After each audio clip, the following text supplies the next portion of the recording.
ഇത് പെട്ടെന്നുണ്ടായിട്ടുള്ള ഒരു ധാരണയുടെ പുറത്ത് അല്ലെങ്കിൽ ഇന്നലെ അങ്ങോട്ട് എടുത്തിട്ടുള്ള തീരുമാനത്തിന്റെ ഭാഗമായിട്ടൊന്നുമല്ല. ഈ രാജ്യത്ത് നിലവിൽ സംവിധാനങ്ങൾ നമുക്കറിയാം. സ്വാതന്ത്ര്യത്തിന് ശേഷം നമ്മളുടെ രാജ്യത്ത് ഈ തെരഞ്ഞെടുപ്പുകളെല്ലാം ഒറ്റക്കെട്ടായിട്ട് നടന്നിരുന്ന കാലഘട്ടത്തെക്കുറിച്ചൊക്കെ നമുക്കറിയാലോ. 1957, 62, 67 അങ്ങനെ അങ്ങനെ അത് എല്ലാം ഒറ്റ ഒറ്റ തെരഞ്ഞെടുപ്പ് തന്നെയായിരുന്നു. പിന്നെ ഉണ്ടായിട്ടുള്ള മാറ്റങ്ങൾ എങ്ങനെയാണ് എന്നുള്ളതൊക്കെ നമുക്ക് എല്ലാവർക്കും അറിയാം. അങ്ങനെ മാറി മാറി വന്നു. ഇത് അതിനുശേഷം 1983 ചർച്ച വന്നിട്ടുണ്ട്. 1999 നല്ല രീതിയിലുള്ള ചർച്ച വന്നിട്ടുണ്ട്.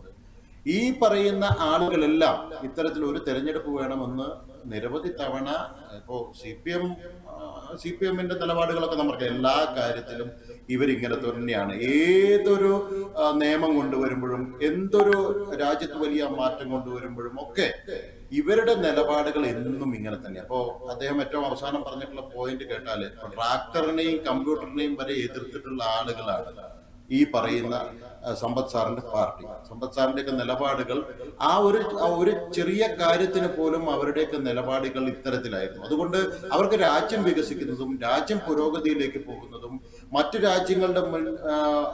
രാജ്യങ്ങളെക്കാൾ മുന്നിൽ ഭാരതം കുതിക്കുന്നതും ഒന്നും ഇവരെ സംബന്ധിച്ച് അതൊന്നും അവർക്ക് പ്രശ്നമല്ല. അവരെ സംബന്ധിച്ച് അവരുടെ ഇടുങ്ങിയ ചിന്താഗതികളാണ്. അതിലപ്പുറത്തേക്ക് അവർക്കൊന്നും പോകാൻ സാധിക്കുന്നില്ല. ഇവിടെ എന്തിനാണ് ഒരു രാജ്യം ഒരു തെരഞ്ഞെടുപ്പ് എന്നുള്ള പ്രക്രിയയിലേക്ക് കടക്കുന്നത്?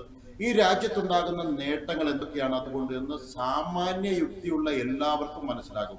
ഇതില് ഒരുപാട് ഘടകങ്ങളുണ്ട്. ഒന്ന്, രാജ്യത്തിന്റെ പുരോഗതിക്ക് വിഘാതം നിൽക്കുന്നത് സംസ്ഥാനങ്ങളിൽ ഒരു വർഷത്തിലുണ്ടാകുന്ന 4-5 സംസ്ഥാനങ്ങളിലേക്ക് നടക്കുന്ന തെരഞ്ഞെടുപ്പുകൾ, ആ തെരഞ്ഞെടുപ്പിന് ഉപയോഗിക്കുന്ന മിഷനറികൾ, ആ തെരഞ്ഞെടുപ്പിന് ഉപയോഗിക്കുന്ന എല്ലാ സംവിധാനങ്ങളും, പണമടക്കമുള്ള ഉദ്യോഗസ്ഥന്മാരടക്കമുള്ള ഏറ്റവും കുറഞ്ഞ നമ്മുടെ സ്കൂള് എല്ലാം, എങ്ങനെ അതുമായി ബന്ധപ്പെട്ടുകൊണ്ട് എല്ലാ സംവിധാനങ്ങളും ഈ തരത്തിലേക്ക് തെരഞ്ഞെടുപ്പിലേക്ക് മാറുമ്പോൾ, അതിന്റെ മാതൃകാ പെരുമാറ്റച്ചട്ടം കൂടി വരുമ്പോൾ ഈ നാട്ടിലുണ്ടാകുന്ന വികസനങ്ങൾക്ക് വിഘാതം, അതായത് ഒരു രാജ്യത്തെ ഒരു രാജ്യമായി കൺസെപ്റ്റ്, ആ രാജ്യം എന്നുള്ള കൺസെപ്റ്റിലേക്ക് വരുമ്പോൾ അതിനുണ്ടാകുന്ന വികസനത്തിലുണ്ടാകുന്ന വിഘാതം, അതൊക്കെ തരണം ചെയ്യുക എന്നുള്ളതാണ് ഒന്നാമത്തെ പോയിന്റ്.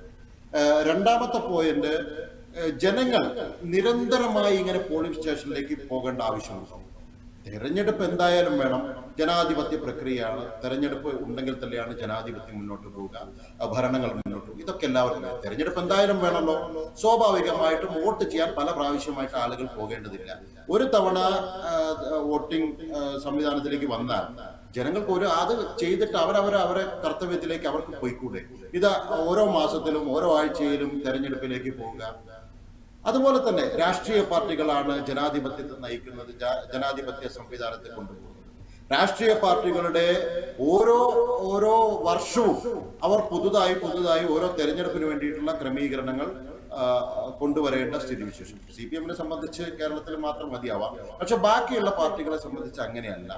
അവരെ സംബന്ധിച്ച് ഇത് നിരന്തരം ഈ ഒരു പ്രക്രിയയിലേക്ക് കടക്കുമ്പോൾ ഈ ഭരണപരമായിട്ടുള്ള മറ്റു കാര്യങ്ങൾക്ക്, ഇപ്പൊ പ്രതിപക്ഷത്തായിക്കോട്ടെ, ഭരണപക്ഷത്തിന്റെ കാര്യം പ്രതിപക്ഷത്തായിക്കോട്ടെ, അവർക്ക് നിരന്തരം ഇടപെടേണ്ട ഒട്ടേറെ കാര്യങ്ങളുണ്ട്. ഇതിലൊക്കെ ഇടപെടുന്നതിന് പകരം ഈ തെരഞ്ഞെടുപ്പിന്റെ പ്രക്രിയയിലേക്ക് ഇങ്ങനെ കടക്കുന്ന ഒരു സാഹചര്യം, ഇങ്ങനെ ഒരുപാട് ഘടകങ്ങൾ. എനിക്ക് തോന്നുന്നു ഷാബു പ്രസാദ് സാറൊക്കെ അതിനെക്കുറിച്ച് കുറച്ചുകൂടി നന്നായിട്ട് വിശദീകരിക്കാൻ വേണ്ടി അദ്ദേഹത്തിനൊക്കെ സാധിക്കുന്ന ഒരാളാണ്. എൻ്റെ ഒരു പരിമിതമായിട്ടുള്ള അറിവ് വെച്ചിട്ട് സാമാന്യ ഒരു ജനത, ഒരു സാമാന്യ മനുഷ്യർക്ക് തോന്നാവുന്ന ചെറിയ കാര്യങ്ങളാണ് ഞാൻ ഈ സൂചിപ്പിച്ചിട്ടുള്ളത്.